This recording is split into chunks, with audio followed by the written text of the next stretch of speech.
A paz do Senhor, irmãos e irmãs em Cristo Jesus, pela graça de Deus, neste momento eu trago até você mais uma excelente mensagem do pastor Paul Yong Cho. Mensagem muito abençoada deste pastor que foi usado por Deus para construir a maior igreja da face da terra, que fica situada ali na Coreia do Sul. E esta mensagem fala sobre a importância do Espírito Santo de Deus em nossas vidas.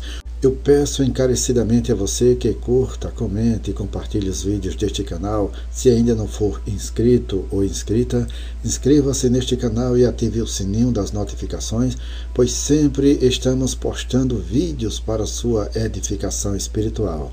E ativando o sininho, você receberá as notificações primeiro. Vamos, portanto, à mensagem. Hoje, mais do que nunca, é muito importante, é indispensável mantermos comunhão com o Espírito Santo de Deus. O apóstolo Paulo escreveu em 2 Coríntios, capítulo 13, versículo 13, uma bênção aos crentes da igreja em Corinto. A graça do Senhor Jesus Cristo e o amor de Deus e a comunhão do Espírito Santo sejam com todos vós. Que sentimentos profundos essa bênção desperta dentro de mim. Acredito, porém, que isso não ocorre com todos. As inúmeras bênçãos que essas palavras podem conferir estão desaparecendo dos corações hoje. Um pouco mais adiante, voltarei a falar o que está por trás dessa declaração. Mas, primeiro, deixe-me descrever quais são estas bênçãos. A graça de Jesus Cristo. O significado original da palavra grega graça era o máximo em beleza. Os gregos desfrutavam a busca da beleza através da filosofia e dos esportes, da poesia e do drama, da escultura e da arquitetura. E é claro, da beleza de sua terra, montanhas, rios e litoral. Tudo o que os cercavam. Quando a beleza de algo produzia gozo em quem o via ou escutava, os gregos diziam que estava cheio de graça. Por fim, este significado adquiriu sentido mais amplo a fim de incluir não só a beleza das coisas, mas também de obras, ações, pensamentos, eloquência e até mesmo a humanidade. Tudo o que pudesse ser considerado cheio de graça. O segundo significado de graça era favor, boa vontade esta gerada pelo amor incondicional, transbordante, sem nenhuma expectativa de recompensa ou pagamento. O terceiro significado de graça relacionava-se com uma obra digna de elogio que exibia virtudes que excedem de longe o comum. Em sua bênção, o apóstolo Paulo deve ter sentido alegria indescritível, conhecendo o incondicional perdão de pecados e as muitas bênçãos da salvação, cheia de beleza ou graça. O amor de Deus. De que modo deveríamos aceitar a seguinte bênção? O amor de Deus seja com todos vós. Será que nos tornamos tão insensíveis ao ponto de ouvir falar do amor de Deus sem nos comovermos ou sem que nosso coração se constranja? Quase todos os cristãos hoje podem citar João 3,16. Entretanto, apenas as letras permanecem, tendo caído no esquecimento a vida que nelas há. Há diversos tipos de amor: o paterno pelos filhos de nossa própria carne e sangue, o amor que anseia pelo sexo oposto e o amor fraternal que nos dá alegria quando gozamos do companheirismo de amigos queridos. Mas o amor humano não pode de maneira alguma comparar-se com o amor de Deus. O amor paterno limita-se aos filhos, o amor entre os sexos limita-se ao casal. Até mesmo o amor entre amigos falhará se uma das partes nunca receber nada em retribuição pelo cuidado e interesse. O amor de Deus, porém, é diferente. Na língua grega, amor divino refere-se a um tipo de amor que se sacrifica totalmente pelo objeto de seu amor, reconhecendo seu precioso valor. No exemplo, o homem e a mulher traíram a Deus e caíram em profundo pecado, resultando numa vida abominável que, em última instância, levou à destruição eterna. A despeito dessa traição, Deus amorosamente sacrificou-se no Calvário para salvar a raça humana. Por quê? Porque cada alma tem um valor infinito para Ele. Isto é amor divino. Embora se encontre decaído pelo pecado, o ser humano possui a imagem de Deus e pode tornar-se criatura nobre se receber a graça da redenção. Deus é amor, e seu amor é amor de verdade. Ele amou a tal ponto os pecadores deste mundo que não poupou nem mesmo o seu próprio Filho, mas sacrificou por nossos pecados. Não é acaso amor verdadeiro este que Deus nos tem mostrado, apesar de termos caído tanto por causa do pecado? É provável que Paulo tenha sido movido até as lágrimas quando escreveu acerca do amor de Deus. E como nos tornamos tão frios? Como pode nossa fé ser restaurada de sorte que possamos ser profundamente movidos pela graça de Jesus Cristo e pelo amor de Deus? Onde está o caminho da restauração? Por certo, existe um caminho para a plena restauração. Há uma resposta para o clamor de nosso espírito e ela se encontra na comunhão com o Espírito Santo. Este derrama toda graça e amor em nosso espírito mediante sua comunhão com Ele. A comunhão com o Espírito Santo.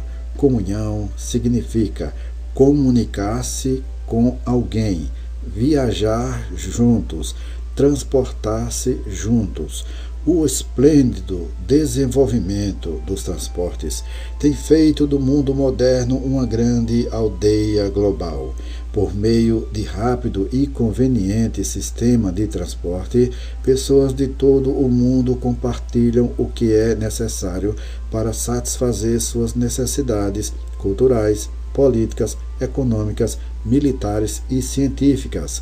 Não é exagero dizer que podemos medir uma civilização pelo desenvolvimento de seu sistema de transporte. Suponhamos que este global sistema de transporte fosse de um momento para outro levado a uma paralisação. O mundo inteiro se tornaria um verdadeiro inferno. Quase todo tipo de trabalho terminaria por paralisar-se. As cidades sofreriam fome e frio quando o alimento e os estoques de combustível tivessem acabado. As áreas rurais e as fábricas se veriam inundadas de montanhas de produtos agrícolas e mercadorias em estado de decomposição, visto que os canais de comercialização estariam obstruídos. O transporte não é uma comodidade que se possa dispensar. Ele é necessário ao bem-estar humano. De igual modo, a comunhão do Espírito Santo é um viajar diário e constante no companheirismo dele. É essencial ao nosso bem-estar espiritual. A medida de nossa fé está na proporção direta da nossa comunhão com o Espírito Santo. Mediante esta comunhão, recebemos bênçãos espirituais e lhe falamos de nossos sinceros desejos. Embora a graça de Jesus Cristo e o amor de Deus sejam imensuravelmente abundantes no céu, eles são inúteis para nós se não nos alcançarem. De modo semelhante, embora tenhamos o coração cheio de bons desejos, se o Consolador não nos ajudar a comungar com Deus pela oração, não podemos orar como convém.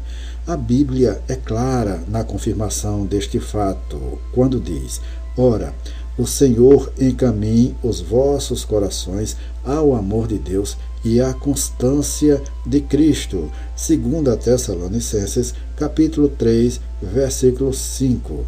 Neste versículo, o Senhor refere-se à terceira pessoa da Trindade, visto ser ela quem nos conduz ao amor de Deus e à constância de Cristo, ou seja, a esperar com paciência por Cristo.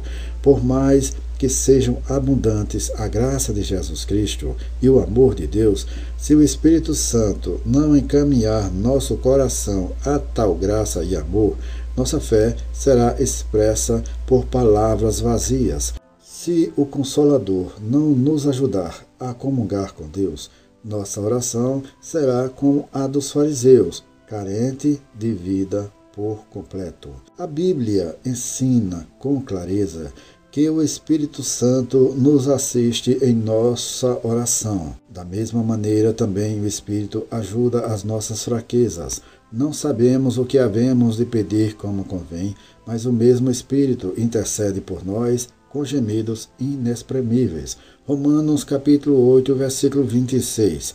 O versículo 20 da carta de Judas também ressalta o lugar do Espírito Santo em nossa vida de oração.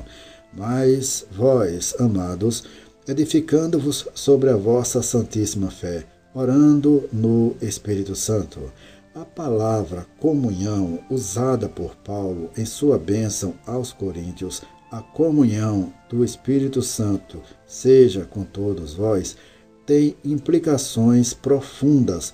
A palavra grega tem dois significados importantes. Primeiro, companheirismo. O primeiro significado refere-se ao companheirismo na base da íntima amizade. Sem companheirismo com o Espírito Santo, não pode haver vida espiritual. Não há fé com poder e vitória. A igreja primitiva era abundante em oração fervorosa, em paixão transbordante, em rica vitalidade e ação de graças. Jorrava como uma fonte o resultado do seu companheirismo com o Consolador. Porque os cristãos atuais aceitam meras formalidades exteriores de religião, cerimônias de adoração áridas, ou veem a igreja como um lugar de encontros sociais. Este vazio tem deixado os jovens cansados do cristianismo e de sua forma de piedade. Eles se desiludiram, porque a igreja perdeu sua vida espiritual. John A. Mackey, ex-deão da Faculdade Teológica da Universidade de Princeton e do Seminário Teológico da Aliança Presbiteriana, disse numa reunião presbiteriana: é melhor que nos aproximemos da religião com sentimentos naturais do que irmos a ela com formas estéticas e metódicas, carentes de poder dinâmico.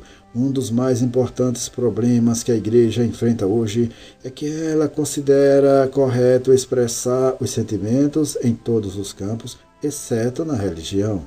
A igreja presente necessita provar algo que inflame todas as paixões humanas. A partir do momento em que a igreja esteja programada e despersonalizada por completo, ela se torna meramente um memorial fúnebre de Deus em vez da instituição viva do poder de Deus. Qual a solução do problema que ela destaca? Fervoroso companheirismo com o Espírito Santo vivo. Sem ele, a igreja esfria-se dia após dia. A adoração passa a ser mecânica. A fé perde a paixão ardente que dá profundidade à nossa personalidade toda. Este tipo de fé é como um fogão sem fogo. Sabendo isto, a primeira pergunta que o apóstolo Paulo fez a alguns efésios que pareciam cansados e abatidos foi: recebestes vós o Espírito Santo quando crestes? Atos capítulo 19, versículo 2. Quando Jesus viu que os seus discípulos estavam tristes e desesperados, ele prometeu que o Espírito viria e permaneceria em seus espíritos. Eu rogarei ao Pai, e ele vos dará outro Consolador, para que esteja convosco para sempre. Não vos deixarei órfãos, virei para vós. João capítulo 14, versículos 16 e 18. Podemos ter esse consolo, mas com maior frequência do que acreditamos, os crentes hoje nem mesmo têm ouvido falar do Espírito Santo. Como podemos desfrutar o companheirismo do Espírito Santo? Primeiro, reconhecendo que ele está presente em sua igreja e o recebendo de bom grado, desejando sinceramente sua orientação e dependendo dele a cada instante. O amor de Deus e a graça de Jesus só podem alcançar nosso espírito mediante esse companheirismo com o Espírito Santo. Parceria na evangelização. O segundo significado da palavra comunhão é trabalhar em parceria, Lucas capítulo 5, versículo 10, e conformar-se como, Filipenses capítulo 3, versículo 10, trabalhar juntos como parceiros no mesmo propósito e compartilhar alegria, tristeza, vitória e provações. O Espírito Santo foi enviado à Terra com a finalidade de trabalhar em parceria com os crentes para vivificar espíritos mortos, dando testemunho da graça de Jesus Cristo. Antes de deixar este mundo, Jesus disse aos seus discípulos: quando vier o Consolador que eu da parte do Pai vos enviarei, o Espírito da verdade, que procede do Pai. Ele testificará de mim, e vós também testificareis, pois estáis comigo desde o princípio. João capítulo 15, versículo 26 e 27. Podemos entender daí que a grande comissão de pregar o Evangelho foi dada primeiro ao Espírito Santo e depois aos santos que creram no Senhor. Mas Jesus enfatiza aqui que a obra de evangelização deveria ser levada a cabo como uma ação conjunta entre o Espírito Santo e a humanidade, com o Espírito Santo participando neste trabalho como principal obreiro. Podemos concluir que o motivo todo de a evangelização hoje progredir tão pouco é porque a igreja regrediu na obra de ganhar almas e porque ela tem estado à beira da falência, pois o companheirismo com o Espírito Santo foi rompido. Nos dias atuais, as pessoas não reconhecem o Espírito Santo, nem o recebem de bom grado. Uma vez que não dependem dele, terminam em fracasso, tentando com esforço próprio realizar a obra de Deus. Este trágico fracasso foi ressaltado claramente no livro de Apocalipse, onde diz: eis que estou à porta e bato. Se alguém ouvir a minha voz e abrir a porta, entrarei em sua casa e com ele cearei e ele comigo. Apocalipse 3, versículo 20. Se estas palavras tivessem sido endereçadas ao mundo incrédulo, não causariam surpresas, mas foram ditas à igreja de Laodiceia, aos crentes no tempo do fim do mundo. Que horrível revelação! Pense nisso. Nosso Senhor disse que estaria conosco sempre, mediante o Espírito Santo. Entretanto, a igreja tenta fazer a obra de Deus mediante adoração centrada no homem, afastando o Espírito Santo e deixando-o do lado de fora. Não era assim na igreja primitiva. Os santos do primeiro século reconheciam que a evangelização devia ser feita do princípio ao fim, acompanhados com o Espírito Santo. Quando os apóstolos pregadores foram levados perante o conselho judaico em Jerusalém, a fim de serem examinados, Pedro respondeu nestes termos às perguntas do conselho: o Deus de nossos pais ressuscitou a Jesus, a quem vós matastes, suspendendo no madeiro.